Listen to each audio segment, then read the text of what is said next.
Ju përshëndes, mirë se erdhët. Do të flasim në pjesën e parë për tregun e pasurive të paluajtshme, duke e lidhur pak edhe me interesin që kanë treguar të huajt për të investuar në këtë sektor. Në fakt, të dhënat nga Banka e Shqipërisë tregojnë se në 6 mujorin e parë të këtij viti, fluksi i investimeve të huaja direkte në vendin tonë arriti në 759 milionë euro, niveli më i lartë ky historik, pra i shënuar për gjatë kësaj periudhe. Ndërkohë, krahasimisht kjo me vitin 2024 ka një rritje me gati 8 milionë euro. Ajo çfarë, le themi, ka interes në këtë aspekt dhe mbi temën me cilën e do flasim, është që pasuritë e paluajtshme mbeten sektori më tërheqës, duke përfaqësuar mbi 33% të flukseve. Pra 33% e këtij totali investimesh është e përqendruar në tregun e pasurive të paluajtshme. Ne do të ndjekim një material të përgatitur nga Gjorgjina Deta dhe do të rikthehemi në studio për të prezantuar të ftuarit dhe për të zhvilluar bisedën.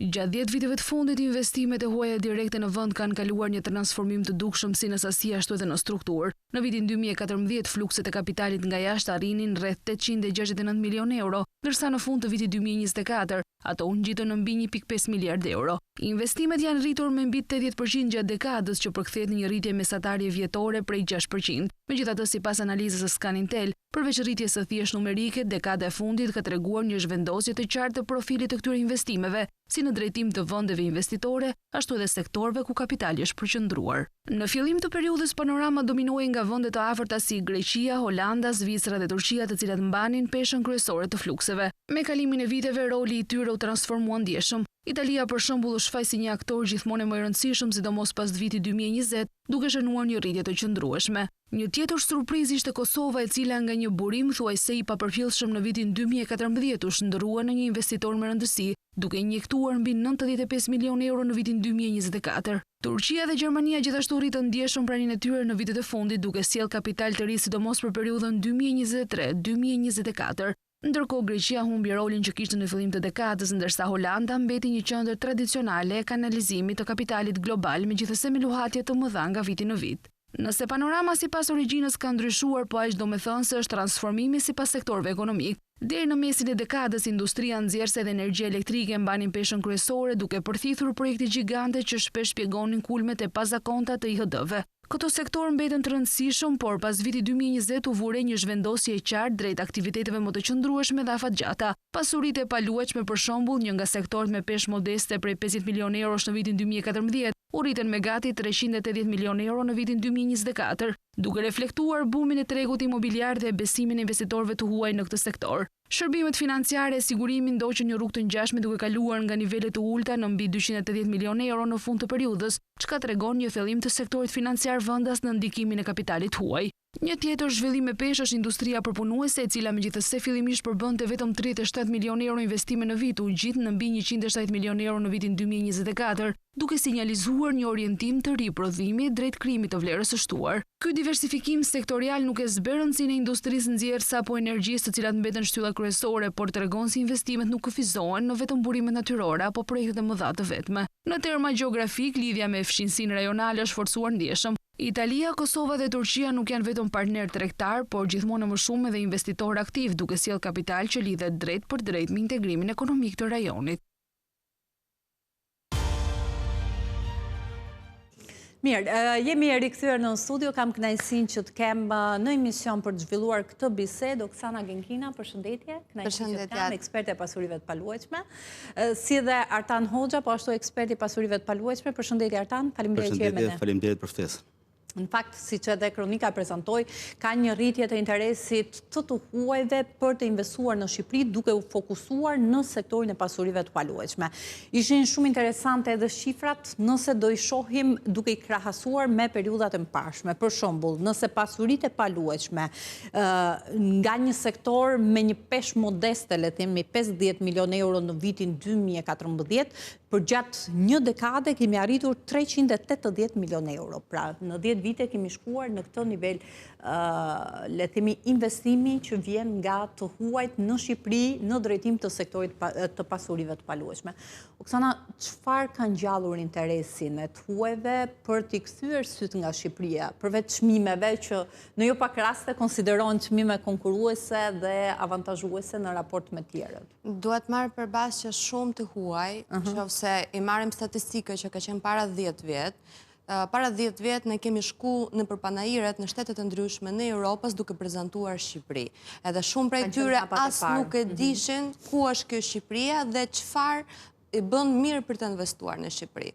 Kurse sot, në qoftë se vitet e para, 14 vite për para, punës tonë ne kemi investuar edhe individualisht, edhe në vazhdime ka investuar dhe shtete duke promovuar Shqipërinë, edhe në ana turistike që të huajt e njohin si shtet, pastaj kanë filluar të njohin edhe benefitat pse është mirë për të investuar në Shqipëri, që realisht janë qëndron. Pra ka qenë një proces i natyrshëm duke zbuluar pak nga pak Shqipërinë dhe potencialin që ofron në këtë drejtim. Është natyrshëm cili ne i kemi punuar që të kjo natyrshëm situata do vi. Se para shumë vite ka qenë me shumë oferta, kurse sot ne kemi të tillë tregu që kërkesa është me lartë se oferta. Flasëm gjithmonë për pronat cili janë mbaruar me cilësinë e lartë, certifikata pronësia, që të ketë çdo gjë në rregull. Prandaj në këtë aspekt, po kërkesa realisht sot me lartë se oferta, edhe turqët në fakt para 2-3 javë kam qenë në Istanbul dhe kam realizuar disa takime me investitorët, edhe i kanë arsye kryesore cili kanë shprehur pse i shofin shumë fokusën në Shqipëri për investimi, ishte se, si që kanë thënë dhe shtetës e tjerat, shtetet më të afërme në Shqipëri, si që është Malizi, Greqi, janë shumë herë me i mirë për të investuar është në Shqipëri në ana financiare, për të kthimin e interesi, ka kërkesë dhe për qeradhënia, kur flasëm edhe për Tirana, sepse ka kërkesa shumë të lartë, kështu që janë në gjithë aspektet edhe kjo nuk është fund akoma. Kështu që të shikojmë edhe statistika që do ndodhen mbas 5 vit, do jetë numrat shumë herë më të shumë.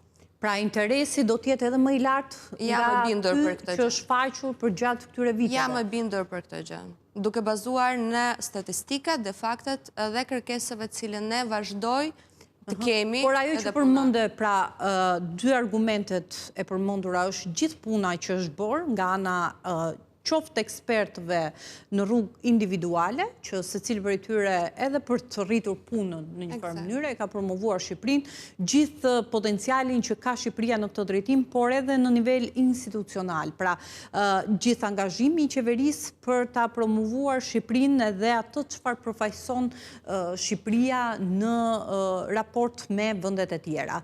Aspekti i dytë që është po ashtu shumë i qëndësishëm dhe që ka vlerë, së paku për ata që investojnë, janë çmimet. Duke i krahasuar gjithmonë, ne kemi sjellë në vëmendje edhe në studion e këtij emisioni që çmimet sot në Shqipëri janë më të volitshme në raport me çmimet me të cilat operon sot fqinji jonë verior, pra Malizi.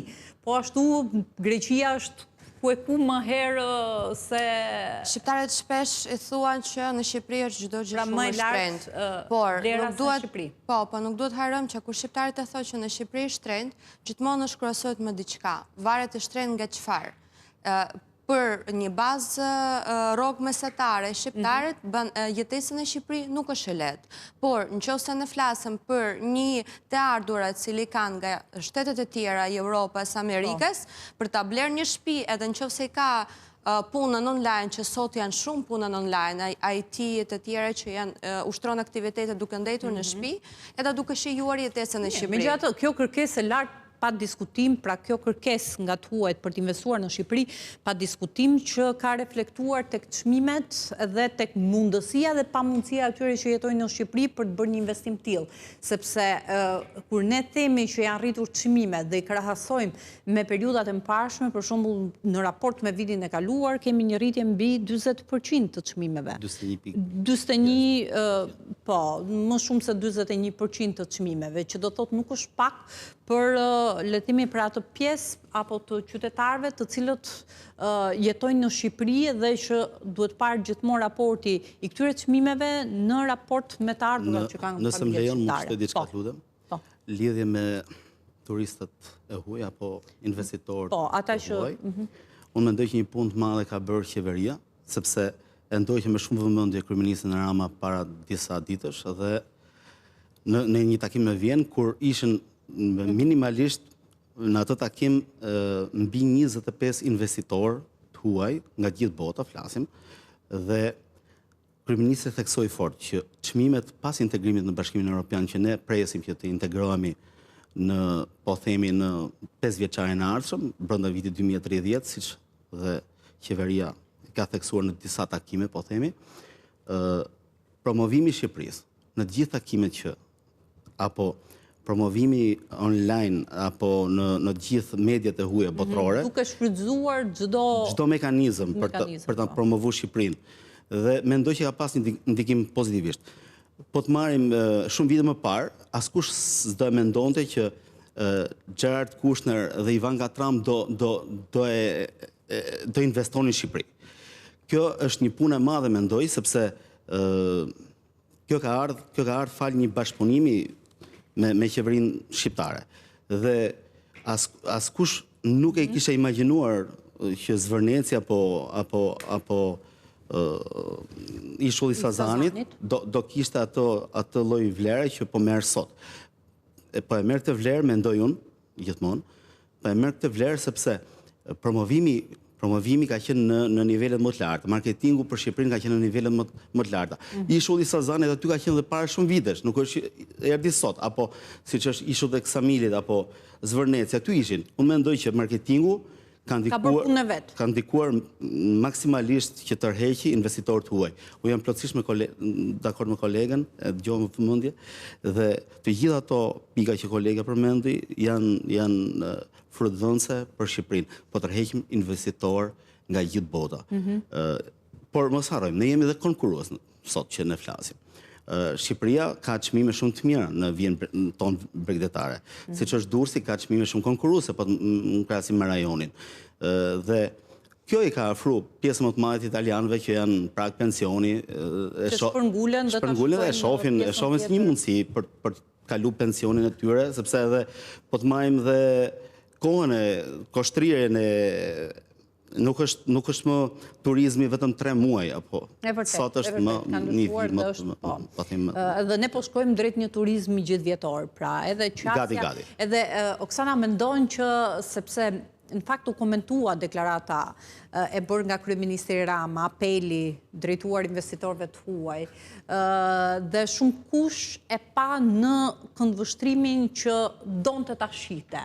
Pra, në njërën anë që deklaratat tilla mund të kenë ndikime në treg, edhe duke rritur kërkesën edhe më shumë. Në anën tjetër, pra edhe duke rritur kërkesën, normalisht do duhet që të rritet paralelisht rritet oferta, por kjo gjëja, pra rritja e kërkesës, mund të cilë shtrenjtim të mëtejshëm të çmimeve, dhe sa mund të përballohet kjo nga familjet të cilat mund të jenë në kushte që e kanë të pamundur të përballojnë këstet e kredisë. Por në vetvete, deklaratat të tilla, pra që duke ju referuar gjithmonë deklaratës së bërë nga kryeministri Rama, ku i ftoi investitorët e huaj që të kthejnë syt nga Shqipëria sepse është moment oportun. Pra është një moment oportun, nisur nga fakti që ne jemi vetëm një hap larg antarësimit në Bashkimin Evropian. Edhe duke qenë se jemi në këtë fazë tranzitore, çmimet janë ende çmime, le të themi, shumë herë më të ulta në krahasimisht me vendet e BE-s. E di, para disa muaj ka qenë një panajiri pasuria e palojshme për herë të parë në Shqipëri, cili kanë ardhur nga 30 shtetet e botës në Tiranë. Edhe ka qenë edhe kryeministrin tonë, Edi Rama, patjetër. Edhe fjalët cili ka shprehur ai, jam dakord, ta shpjegoj pse. Sa i tha shumë mirë, për disa vitesh nuk do ketë më mundësi shqiptar për të blerë shtëpi. Tani, kjo është realisht të reflektoj në çmimi. Kërkesa e lartë, patjetër që të ndikojnë në çmime, por nuk duhet të harrojmë që sot janë çmimet të rritur, jo vetëm për arsyen e kërkesës së lartë. I ka ndryshuar totalisht edhe cilësia e ndërtimit që është goxha e rritur. I ka ndryshuar infrastruktura në komplekseve, nuk mund të them një godinë siç ka ndërtuar në vitin 2015, 2008 apo 2010. Sot janë cilësia e ndërtimit shumë herë më e lartë, edhe kosto ndërtimit shumë herë më e lartë, jo si ka qenë në 2010. Kështu që janë gjitha faktorët që këto e ndikojnë edhe pjesën e çmimeve. Pastaj pjesa më e madhe e shqiptarëve patjetër blen nëpërmjet kreditimi. edhe për këto nuk duhet harrojmë, sepse po sot duke llogaritur një familje, më mirë të paguaj kestën e qira, apo do më thonë të paguaj qira mujore, apo kestën e kreditim. Pa tjetër që të blej shtëpi edhe të paguaj kestën e kredi. Pa tjetër është një zgjidhje që është më e volitshme, më oportune për ato. Por kjo është diskutimi që gjithmonë e hapet se dikush e thot nuk e shofe në fat gjatë në Shqipëri. Nga vjen kryesisht interesi për të investuar pra në pasuritë paluajtshme në Shqipëri. Të paktën duke mbetur edhe tek rastet që ju mund të keni pasur, që janë drejtuar agjencisë tuaj për të blerë një pronë në Shqipëri, pra për të blerë një apartament, një banesë apo një vilë në Shqipëri. Nga kanë qenë kryesisht? Prej gjithë këto vitesh, gjithmonë punojmë me Ukraina, Çekia, Polonia, Italia, Turqia, por ky vit i fundit i ka shtuar edhe shumë kërkesa në Amerika, që nuk kemi pas aq shumë edhe kanë shtuar... Shqiptar?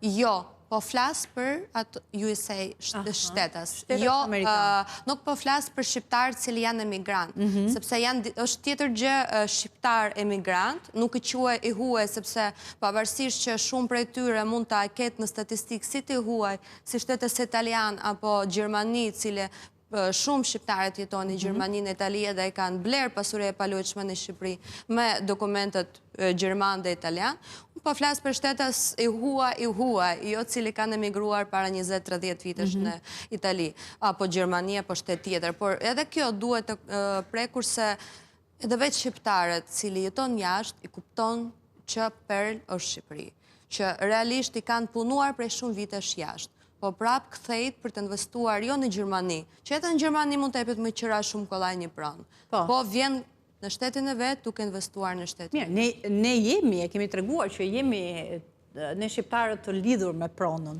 të lidhur me vendin e origjinës, të lidhur me adeun, kështu që nuk çuditemi. Edhe me përqindje me të lartë, Shqipëria një nga pak shtetet cili i blen pronët, sepse nga Europa me shpesh marren me qira, investon i blen në shtetet e tjera dhe në shtetin e vetë. Artane, ke vënë re këtë lloj qasje, le të themi, apo këtë lloj orientimi edhe drejt shtetasve amerikanë që kanë treguar interes? Jemi sinqert me ju, ne presim tregon interes, unë nuk kam pas një rast. Nisur edhe ditët e fundit apo kohët e fundit, por nga marketingu i fortë që i bë Shqipërisë, siç e thash pak më parë, mendoj që vendi jonë me linjën e avionit që është diskutuar mundësia për të pasur një linjë direkte me Amerikën, mendoj që dhe shohin me pozitivitet investimet në Shqipëri, sepse sot do e blejnë me çmim shumë të mirë, nesër do dalin me çmim tjetër në treg. Ato që kanë mundësi të blejnë, unë i bëj thirrje të blejnë në këtë moment, është momenti për të blerë. Çdo ditë që kalojmë është gati e pamundur. Si në Tiranë, por edhe vija Bregdetare është shumë e shtrenjtë, po bëj çdo ditë më shtrenjtë. Mirë, po kur thonë ekspertët dhe ata që janë, le të themi, në vijën e parë. Ta mbaroj, lutem. Është shumë e rëndësishme që të investojnë sot, do të kishin investuar dje, se sot është vonë, mendoj. I bëj thirrje atyre që kanë mundësi, kuptohet, sepse nesër do i marrin gati 2 fish pronës. Unë po them brenda 5 viteve të ardhshme, prona atyre më 30 deri në 35-40%. Por mendoj që kush ka mundësi të blej në këtë moment është momenti për të investuar, sepse Shqipëria ka një qasje tjetër në gjithë, po themi, vendet europiane, sepse ne po afrohemi drejt Bashkimit Evropian, edhe legjislacioni shqiptar. Domethënë, po përmirësohet dita ditës, siç është hipotekat, pra ka një garanci më shumë, ka një garanci më të madhe, pra ato që duhet të investojnë në pasuritë paluajtshme. Se çdo i huaj shumë vite më parë kishte frikë të investonte në Shqipëri sepse kishte një pasiguri për shitjet e apartamenteve disa herë, një herë apo më shumë. Sot nuk ndodhin, sepse sot deri në kontratën e porosisë i drejtohesh Agjencisë Shtetërore të Kadastrës për ta bllokuar pronën. Dhe kjo i tregon një garanci plus një investitori që vjen nga vende të ndryshme europiane për të investuar në Shqipëri. Kjo është një garanci që ne po afrohemi edhe me ligjet afër Bashkimit Evropian jemi, shpresoj ta prekim sa më shpejt, por edhe me ligje... Me të paktën me gjasat e deri tanishme, nuk jemi larg. Nuk jemi larg. Po tema cili ka prekur Artani është në fakt shumë interesante, sepse kjo është gjë që i jep siguri edhe arsyeja pse kanë filluar të punojnë me pronat në ndërtim. Kjo të jep siguri që ndërtuesat cili i merret leje ndërtimi, leje zhvillimi dhe regjistron në kadastër, edhe vlerësat ka mundësi me siguri për e tyre ta blej pronën në ndërtim, cili është regjistruar, këto që cili ke përmendur. Por, duke parë statistikat, cili është cituar që është 21% rritje në vlerës, tani, kjo është statistika flitet për Tiranë apo për gjithë Shqipëri? Sepse duke marrë parasysh jetën tonë përditshme, punën tonë, nëse flasëm për Tiranën, unazën e vogël nuk është se i ka patur shumë rritje. Nëse flasëm për unazën e madhe, si që në zonën e Paskuqanit, zonën e Shkozës, zonën e Shfusha Aviacionet, zonën e Astirit, cili janë rezidencat e reja, këto i kanë ndikuar pjesën rritje e çmimet. Zonën e Bregdetit e kanë ndikuar Durrësi, cili është rritur goxha, po prap akoma vazhdon të jetë siç Durrësi, siç Shëngjini me çmime më të mira në zonat bregdetare, duke krahasuar me Vlorën me Sarandë. Ndërkohë, Oksana, përmende që unaza e vogël e Tiranës nuk është se ka njohur këtë rritje në këto nivele, sepse kjo është një mesatare e rritjes dhe ndryshimit që kanë pësuar çmimet, krahasimisht me të njëjtën periudhë të një viti më parë. Pra, 6 mujori i parë i këtij viti krahasuar me 6 mujorin e parë të 2024-s. Ndërkohë që për unazën e madhe, ka pasur një shtrenjtim të çmimeve. Ka ardhur kjo kryesisht edhe për shkak të ndërtimit të unazës së madhe, pra sa pesh për të kuptuar pak se sa pesh kanë projekte tilla në rritjen e vlerës së pronës, sepse ne mund të diskutojmë në parim që infrastruktura dhe çdo investim tjetër, qoftë prania e institucioneve të arsimit, qoftë e qendrave shëndetësore rrit pa diskutim, apo e gjitha shërbimeve utilitare të nevojshme që mund të jenë në zonat caktuara, mund të bijem dakord që në parim kështu është dhe kështu duhet jetë, por kur është bërë një vepër infrastrukturore, është mirë që ta masim le themi impaktin e saj edhe në terma konkret, duke qenë se është bërë gati një vit nga përfundimi i këtij projekti, edhe vihet re, le themi, një ndryshim i vlerës së pronave në këto zona në të cilat kalon unaza e madhe? Patjetër që e ndikon. Për çfarë ndikon çmimi? Gjeje e parë location, gjeje e dytë location, gjeje e tretë location, por mos harrojmë gjithmonë edhe pjesën infrastrukture e cili ndikon goxha. Infrastruktura e cili, ta them më tepër, sot edhe të huaj, edhe shqiptare, kur blen një pronë në një zonë cili është në zhvillim, shkon në bashki, shkon në Ministri Infrastrukturës dhe i marrin informacion çfarë ndryshimi ka në plan të bëjë shteti, sepse i kanë vizion e gjatë, Pra nuk ndodh që një njeri të investoj të blej një pasuri pa e marrë këtë informacionin se cili është... Sot, për fat të mirë, kemi shumë agjensit, specialistët, cili mund të jap informacion klientët e tyre, cili janë gjithë të licencuar, sipas ligjën e Shqipërisë nga Ministria e Drejtësisë. Ne gjithë këtë informacion e marrim edhe japim klientëve, por edhe vetë klientët cilë nuk e drejtohet agjensi, i marrë këtë informacion. Pra nuk është e vështirë për t'i aksesuar? Kjo është kosto edhe arsyeja pse i drejtohet agjensive. Kjo është kosto kohës. Koha është lekët, kështu që prandaj drejtohet, po kjo informacion shumë rëndësishme patjetër për ta marrë me mindsetin e investimi afat gjatë, jo afat shkurtër.